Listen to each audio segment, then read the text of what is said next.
Thank you for joining the Resilient Cyber Show. My name is Chris Hughes, and today I'm joined by Greg Rasner. Greg, thanks for being here. Pleasure to be here. Thanks for inviting me. Yeah, definitely. You and I, we were just joking. We've been chatting for what feels like at least 2 or 3 years at this point about software supply chain security, cybersecurity, third-party risk management. It's the first time we've ever actually had a conversation live, so I'm excited to chat with you. But for folks that don't know you and haven't been following you, can you tell us a bit about who you are, your background, and so on? Sure. Yeah. So Greg Rasner, I current role is as SVP leader for cyber third-party risk at Truist Financial Corporation. I've got a well over 20 years experience in IT and cyber, security architecture, building up BPOs and offshore centers.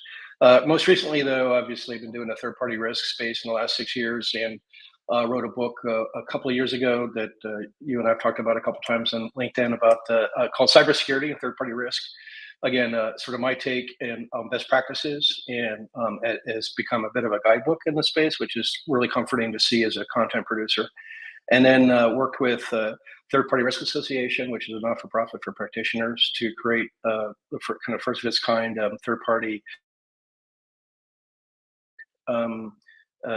training for how to best practices again for cyber assessors in the third-party space. And then this latest book called, and I joke about it because I'm not the very most inventive on software on book titles, but it's called Zero Trust and Third-Party Risk. So the joke is the over/under in Vegas is that Greg's next book will be something and third-party risk. But yeah, that's where I was. And this latest book I'm really excited about because I believe it addresses some of the core sort of risks in the space and how we can address them. But I know we have questions pending, so I'll hold my fire. Yeah, definitely. You've been kind of beating the drum of third-party risk management for quite a while, and and we've seen obviously it's not a new practice per se, but we've seen a lot of activity in the last several years. Right. In particular, like in the defense space with the evolution of CMMC and the defense industrial base, and then obviously software supply chain security has been a critical topic in the open source community, as well as proprietary software, cloud service providers, managed service providers, everything in between when it comes to third-party risk management. So this latest book, like you said, you kind of brought together zero trust and third-party risk management. Can you tell us a bit about the book? What made you go down this path, and how you see the convergence of ZT and third-party risk? Yeah, I hope it's a great story. I was going to say it's a great story, but some may argue with that. I was last year at IC Squared's Security Congress and talking about my first book again. The secondary title for that first book was called Third Party Threat Hunting, and that was a play at how. And you said this is not new, right? Banks have been doing this since OCC came out with the guidance in 2014. Again, I'm probably somebody's going to check me on that, but it's been a while. And what happens when regulators get engaged is we go into compliance mode because we just want to get third and fourth line off our backs often. And compliance and security are often conflated, but as you and I both know and have preached, they are not the same. So I was at IC Square Congress, and I one of the benefits of speaking, and I always encourage folks to do speaking at these if they have something to share, is you get a free ticket to see the other speakers, and so I get to go learn. So I said it on George Finney's talk about his book, Project Zero Trust, which is a great book. I highly recommend it if you're trying to figure out how to get into zero trust space as a leader. He had put together what he borrowed the OSI table and put together a table that explained how to approach zero trust from an enterprise perspective. And I saw that table in his speech and his presentation. I had sort of that, a brick fell on my head. And, oh, okay, now I get it. I can because I had been struggling with, and one of the premises of this book is that you're mathematically inevitable to have a breach of the third party at this point, right? And the statistics prove it. 98% of companies report that they've had a third party incident affect them in the last 2 years. 98%. I mean, that's 100%. I mean, that's the other 2% probably just didn't report it. Let's be honest, right? So everybody's been affected. You're mathematically inevitable. So if it's going to happen, it's not a question of when anymore, but it's going to happen. And sometimes it happens multiple times in a year for some companies. If you have thousands of vendors, the best way to approach it is just say, look, I'm gonna get hit. I need to figure out a way to reduce the impact. Again, reduce the blast radius is the secondary title on the second book, is for a reason, right? You're going to get impacted. So let's figure out a way to protect, zero trust principles, define your protect surface, map your your transaction flows, your traffic flows, architect it, create the policies, and then implement, monitor, and maintain. And that's a linear process, not a circular process. And you go to the next protect surface and start down that process. So that's where I got the idea from. I'll give George the complete credit for it, and in fact, that's why he wrote the foreword. And if you don't read the book, just read the foreword, because George is a great writer, and I really cracked up at his. He does like a kung fu reference and stuff. It's hilarious. So it's a really good reference. So.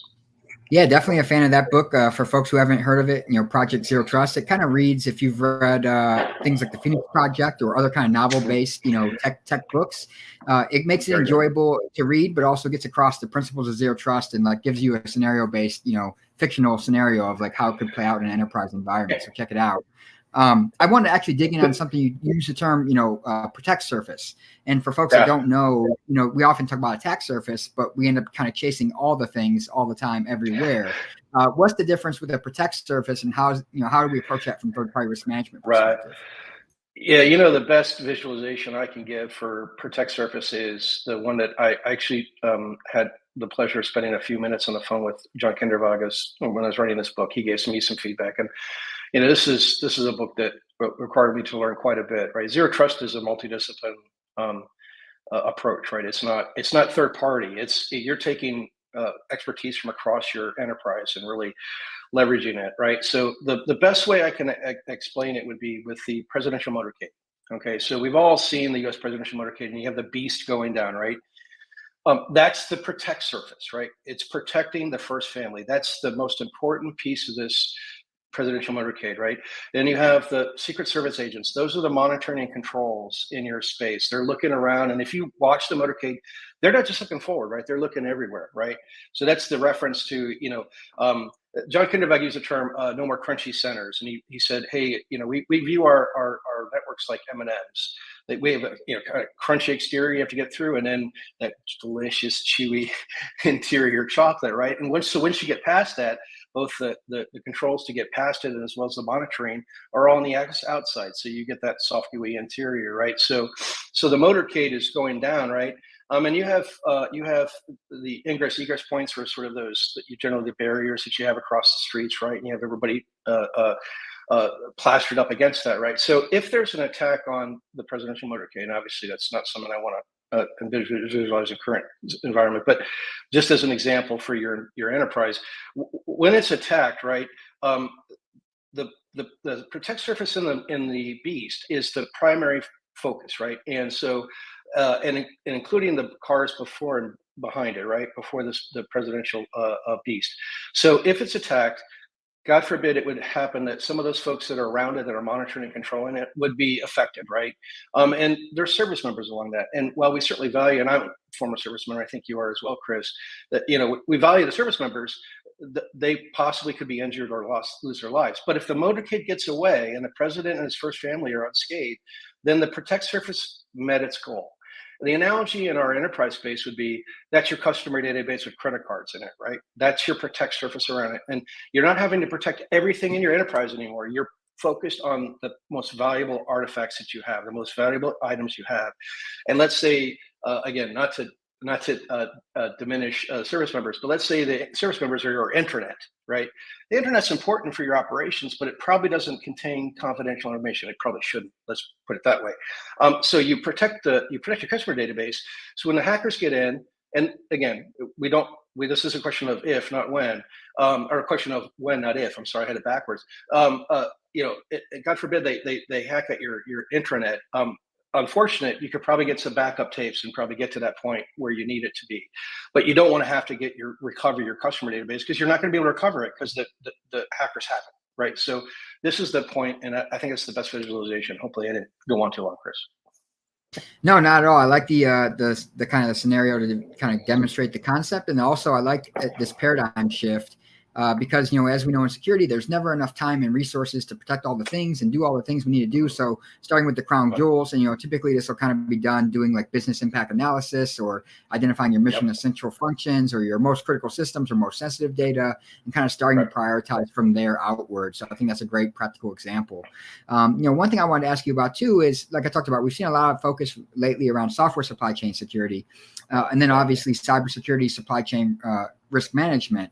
How do you see the two interplaying? Is software supply chain security a subset of third-party risk management or CSCRM? And then how do you kind of mature two of those programs in the enterprise at the same time? So it is kind of two sides of the same coin a little bit, right? I mean, you could get into parsing the word a little bit or the definitions. I think they have the same goal ultimately, right? Which is a secure and stable software supply chain. Your own book talks about it, right, Chris? And in a software-driven society, I think 90% of the work that comes across any TPRM's desk these days is probably a SaaS product or software-driven product, because we just don't get that much hardware as much as we used to. It's still there, but I think the ultimate goal for all of us is to identify the risks and then try to figure out other ways to mitigate them or remove them, right? Risk never being zero. On the software supply chain, having worked at Cisco and worked in the security development space, and again, they deliver hardware, but they still deliver software. The focus was on things like threat modeling and ensuring that you have a co-development process that really ensures that you're looking at all the things, static and dynamic testing, right? Input validation, all the best practices that folks like you and Chris Romeo and others that in the space talk about ad nauseum, that like I talk about third-party risks that we still are kind of trying to get through people and get through new converts. So I don't have a pat answer as much as I think that, but again, both are trying to accomplish the same goal. And the wordsmithing for me is probably less important than focused on kind of where we want to focus the card.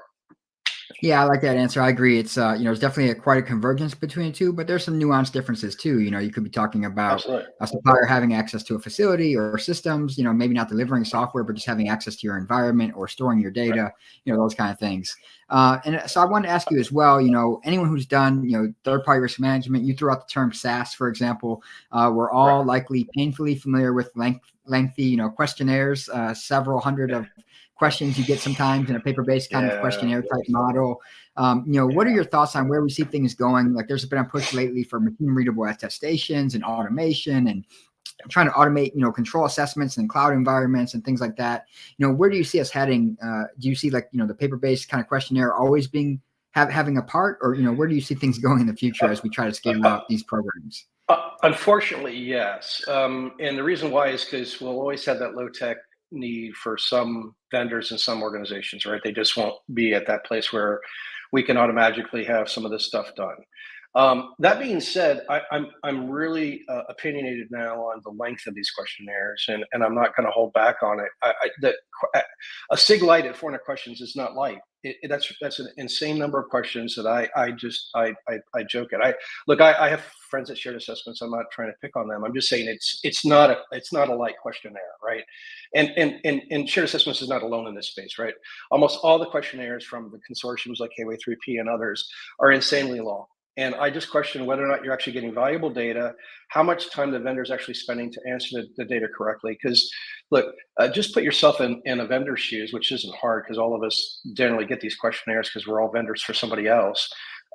But you fill out an online form, and after the 10th or 15th question, you're like, I'm already thinking about what I'm having for dinner. Why am I answering 500 questions? The other concern I have is on the flip side, and this goes toward things like SBOM, by the way, too. We have to consume all this data, and we already have a lot of data that I don't believe we really are acting on and consuming in a proper way. And the regulators, again, I'm not a big fan of gearing a program for the regulators. I think if you gear a program towards cybersecurity principles on the cybersecurity side, the regulators will still be happy because you'll accomplish what they're going for. But I don't understand why when we focus on actually I lost my train of thought. Chris, remind me where we were going with this question. Yeah, we were talking about the kind of the legacy, a traditional way of doing paper-based compliance questionnaires and how they always have a place. For example. Yeah. So as the the place matures, as this space matures, you will see things like AI, machine learning, and we're already seeing this come to bear where we can leverage that to answer the questionnaires. Or actually, the biggest issue really is your vendor has their program in one format. You have yours and how you want to get in another format. We spend time trying to figure out how to make the two connect, right? So the AI, again, used correctly, and all the other caveats we all use is this can help with that sort of manual correlation. It's really not a good use of human time, right? And then the human can get engaged with, oh, this one didn't, this one I couldn't make fit. I don't understand why they answered peanut butter and jelly sandwich when I was asking for bologna, right? So again, that's where you can really, and we're all struggling with resources, both on the vendor side and the organizational side. So we're going to have to look for automation and workflow. I really believe that we need to get to a place where we're looking at not how much a vendor has of your data necessarily, all that stuff, what the risk of the vendor is to your organization. That's I think a much more active approach, and it gets towards the third party threat hunting approach. On the questionnaire side, I think we should have 75 questions to 100 questions at most, and focus in on your critical controls. And those are hard for us to define, Chris, right? Those are encryption, MFA for privileged access, logging and monitoring everywhere, those kind of things, right? So I think if you narrow it down and focus in on things that are really critical for security, and they're doing those things well, likely they're doing the other things really, really okay. What we typically find is, and you've probably seen this too, Chris, is if they're not doing basic table stakes stuff very well, then the other stuff is falling down too, right? If they can't do the basics. Yeah, I think you're spot on. You said a few things that I wanted to pull the thread on is like there's a churn and a kind of a tax that gets imposed on both parties. On the supplier side, they have to continually provide these artifacts to the customer or consumer, often in different formats or different questions that need to be answered. And they try to kind of pre-can these and templatize them and reproduce them for different customers, but it's never typically a one-to-one match. And then on the consumer side, it's great that you're asking all these things, but are you actually even reviewing all this information? Do you even have the bandwidth to review it all? And what are you doing to actually drive down organizational risk with all the information too? So I think that getting down to those critical controls is important, and then leaning into automation, AI, and other things that are emerging, like you talked about, is going to be key. But of course, everyone has a different definition of what critical is. So that's opening up another can of worms. So there's definitely that to be said. Let me go ahead. Can I pull on that thread just a little bit? Mm-hmm. So if you're struggling for what a critical control is, look at the executive orders that have come out in that space. There's some good direction like that. I'm not one to necessarily lean on regulators to define my program. If you're in the financial space, for example, look at NYDFS 500 Part 11. It acutely describes what they view as critical controls. They pretty much mirror what you and I would consider critical controls as well.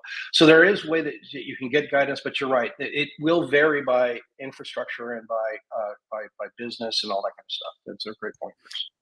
Yeah, definitely. Yeah. And, a plug for the resource you named, as well as like things like CIS top, 20 critical controls, or I think it might be 18 now, those kind of things for sure.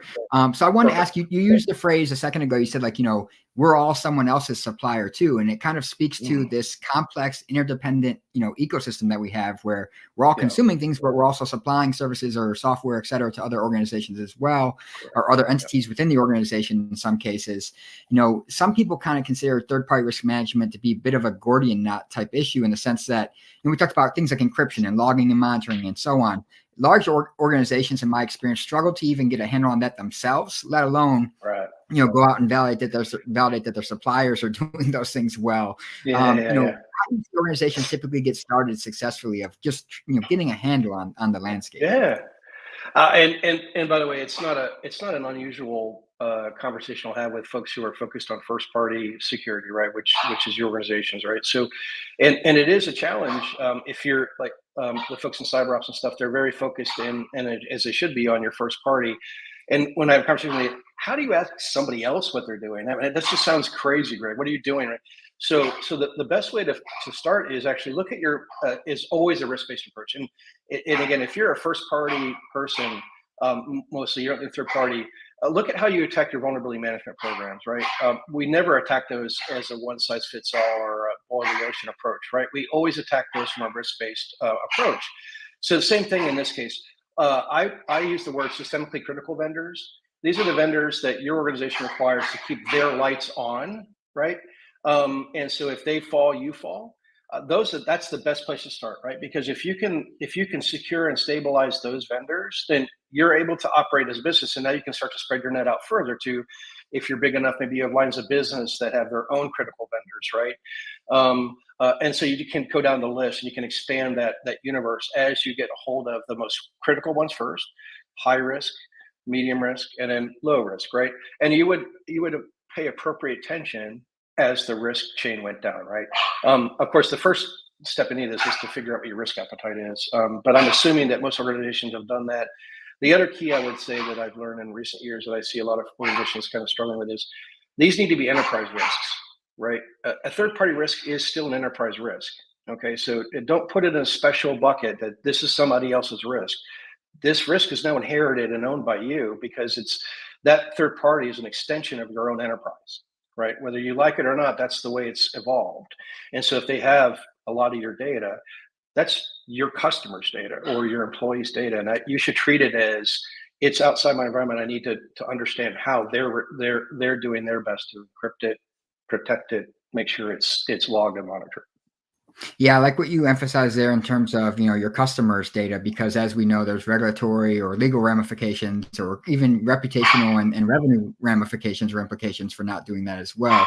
One thing you talked about is we talked about asking people questions, asking your suppliers questions, or providing questionnaires and things like that. And I wanted to kind of get your thoughts on another age-old debate, which is kind of first-party self-attestation versus third-party attestation. And the reason I asked that is I've worked in different environments where I've had FedRAMP, where we have a third party. It's a lot more rigorous, but it's also more costly and more cumbersome and more time consuming. Right. And then you have first party self-attestation, which is maybe a little bit easier and faster, but when there's revenue on the line, maybe you don't get the most truthful answers, or maybe you don't get the most rigorous information, for example. So say it so, Chris, right? Yeah, right. Okay, so there's not all third-party attestations are created equal, right? And what I mean by that is, let's give you an example. The FedRAMP, which I'm familiar with, having worked at Cisco, is a great program, and it's very rigorous to get into it. And so if a vendor comes along for you and says, and they're a cloud-based vendor, and they say, we have a FedRAMP medium, it's perfectly reasonable, and regulators are okay with this, and your program can account for it as long as you've got it written down, that you accept certain other attestations in lieu of your own due diligence work. So in this case, let's say a vendor comes along and says, I have a FedRAMP medium, Greg, and we're offering you a SaaS product. I wouldn't necessarily need to assess the security in their cloud environment because somebody's already done that for me and given them a very good, clean bill of health, right? But I would still potentially investigate if they're a critical vendor, their enterprise, right? Stuff outside the cloud to see how there's no ability to traverse back into their internal network and all that stuff, right? And then what I would do is say, as we look at, let me bring up another point that I think that we sometimes miss, and it's a little off topic, but is the physical validation piece in this piece, right? I see a lot of organizations still not doing this after COVID. I think your most critical vendors are ones that you should be physically, so this is to your first part attestation, you should be going to and physically validating, right? It's the difference between asking your kid, is your room clean? And you going as a parent, and you're getting this, Chris, right away, you ain't going to check if the room is clean, right? It's not that the kid is lying. Their definition of clean is just different than yours, right? And I have a 17-year-old son, and his definition of clean in his room is way different than mine. And that's okay. I go in and, the dish on that's supposed to be down in the sink, and so again, physical attestation, and that's the first party. But the reference to not all third-party attestations are created equal is a reference to SOC 2 Type 2 reports. I have a personal love-hate relationship with these. They can be very valuable if you understand how to read them, if you understand scope of what was done. And I also caution some folks, again, I'm going to get some hate mail on this. You can direct it to greg@rasner.com. But the fact is that there are some boutique audit firms, I think, who get too friendly with the customer in this case. And I question the findings that they attest to, right? The bigger national and locally recognized firms, they understand that their reputation's at stake and they don't do this. So I'm not calling out every firm at doing this. But I've been in physical validation exercises with vendors where they have a SOC 2 Type 2 that says they got a clean bill of health, and I swear to gosh, Stevie Wonder must have done the SOC 2 Type 2, because there's no way that they saw what I saw. It just isn't physically possible. So, so again, I think you have to be careful about what you take in as a third-party attestation. They're perfectly reasonable to take if you understand the background and the organization that's doing it. Another way to approach this, I've heard, and hopefully I can take the time to do this, is tell folks that what you can do is you can actually pre-select third-party attestations that you'll accept, right? Or from vendors that you'll accept. Like, let's say on a SOC 2 Type 2 type of problem, right? Let's say you say, hey, vendors will take SOC 2 Type 2s from these organizations, these audit firms, without question. The other ones, if you take somebody outside, it's not that we won't take it. We just may give you a little bit more of a hard time if you do it outside of this.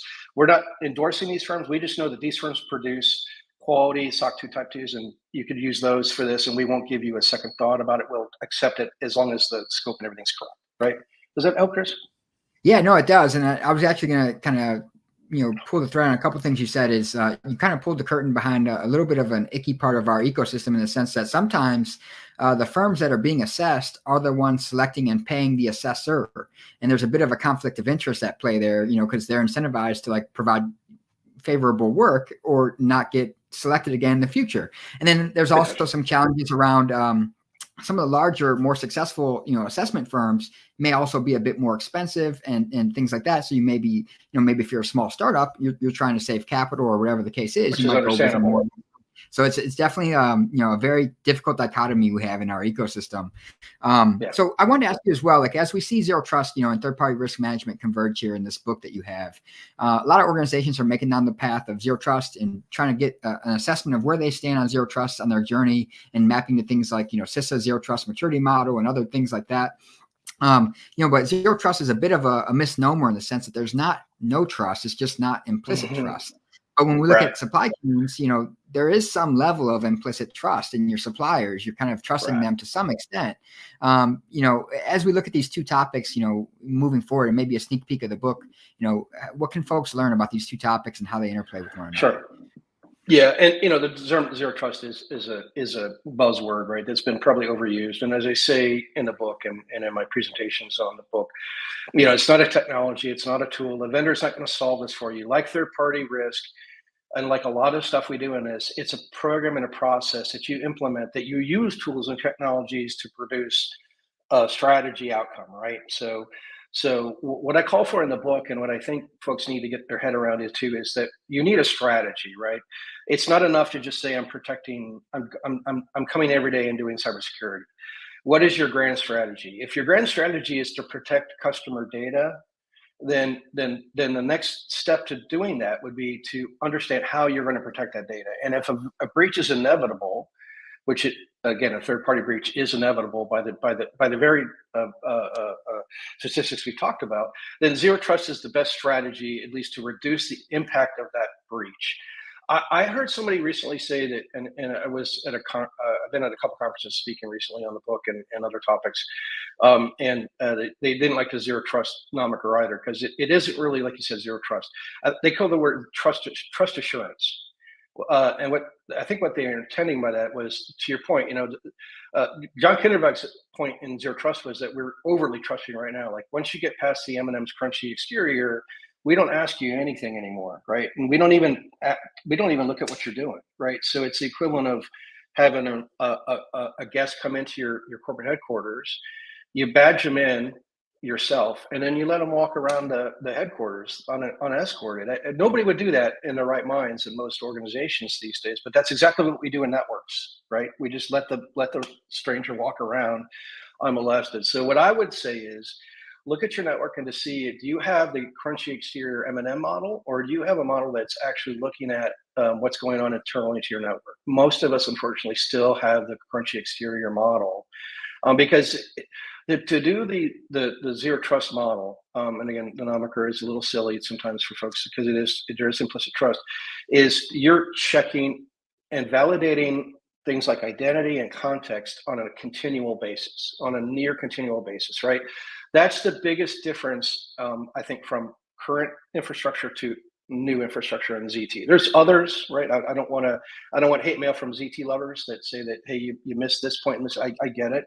But that's the biggest difference for us, I think, in this space, is that you're checking identity and validating with strong authentication, right?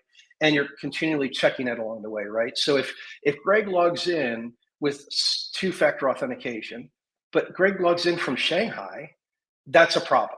That's not really Greg, because Greg can't time warp like that or move space and time like that. If I could, I wouldn't be doing this right now. So again, there's a lot more context-aware space that we need to expand in most networks. So that's the context, right? It's not just that Greg MFA'd into the network, but he's past his geofence. Greg doesn't travel outside the U.S. typically, right? He's not notified us as doing that. So I'm not going to let this Greg in, because it's not really Greg. Right, that's the biggest difference I think we'll see with zero trust if you can implement it correctly. The table that we talk about, and it's in the book, and I'm sorry I don't have it to share it. I think you could search for it. I probably have it somewhere up on one of my, because the table itself isn't super secret, but it breaks it down so that you can understand, like, for zero trust third party infrastructure, what are you going to be doing on each of those pieces? Like, you're going to be monitoring all your IoT infrastructure, right?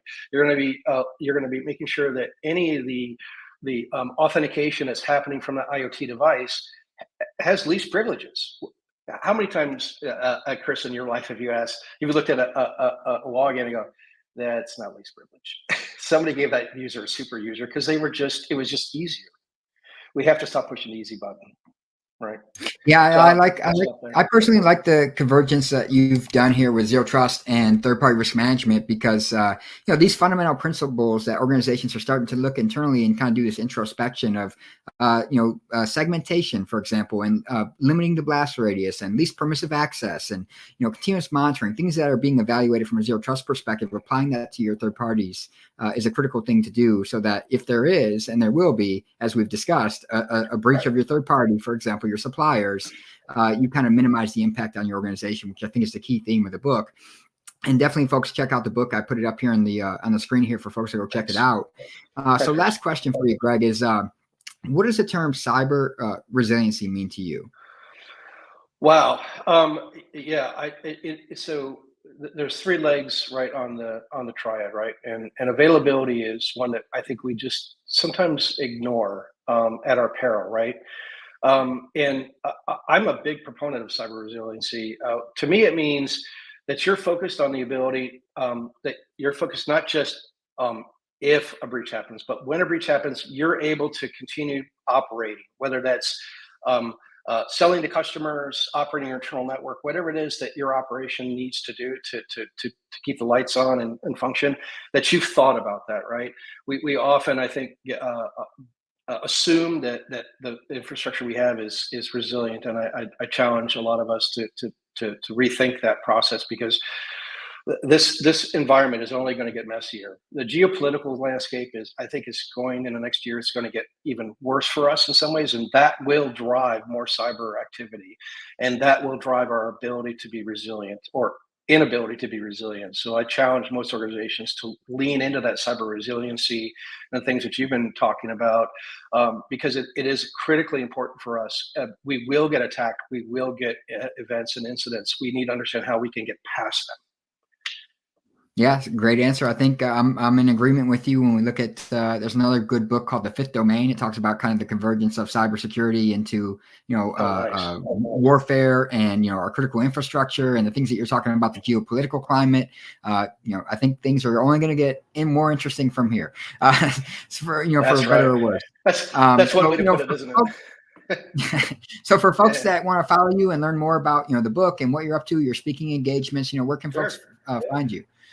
Yeah, well, LinkedIn is a decent place. Of course, that's where you and I connected, and it's been where I've connected with a lot of folks. www.thirdpartythreathunting.com or reducetheblastradius.com. As you can tell, I take the second titles and then go book those URLs pretty quickly so I can communicate with readers. So feel free. Oh, and by the way, it is available on Amazon, but right now on Wiley for the Cyber Awareness Month, they're giving a 35% discount on the book on the print copy, not the e-reader. And so I think it's CYB 35 is the code you put in at checkout on Wiley, and you get a 35% discount. And there's also going to be an audio version of the book coming out on Amazon. I think you can pre-order that one already. And it's not me reading it; it's a professional voice reader. So you won't have to listen to my mouth breathing for 3 hours. Very cool. Well, thank you so much for taking the time to chat with us, and thanks to Thanks. everyone that tuned in today. I hope everyone has a great weekend. Take care. Thanks a lot. Cheers, everybody.